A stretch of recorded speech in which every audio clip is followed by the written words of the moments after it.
ಪಪ್ಪಿ ಕೊಡು ಸಮ ಪಪ್ಪಿ ಕೊಡು ಪಪ್ಪಿ ಕೊಡು ಅದಕ್ಕೆ ಪಪ್ಪಿ ಕೊಡು ಪಾ ಕೊಡು ಅದಕ್ಕೆ ಪಾ ಕೊಡು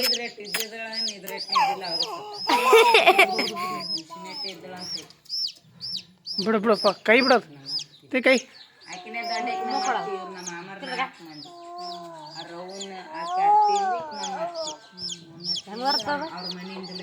ಚೂಚು ಅಂತ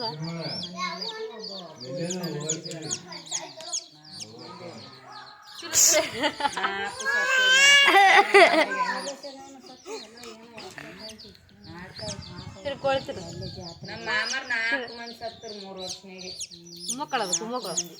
ಫಸ್ಟಿಗೆ ಸಣ್ಣ ಸತ್ತ ಆಮೇಲೆ ದೊಡ್ಡ ಸತ್ತ ದೊಡ್ಡ ಆದಗಳೇ ಇವ ಲಾಸ್ಟಿಗೆ ನಮ್ಮ ಮಾಮ ಸತ್ತ ಸಾಕು ಸಾಕು ಹಿಡಿತದ ಹೋಗಿ ಒಳಗೆ ಹೆಂಗ ಮಾತಾಡೋರು ಹೆಣ್ಮಕ್ಳು ಇದ್ದಿಲ್ಲ ನಮ್ಮ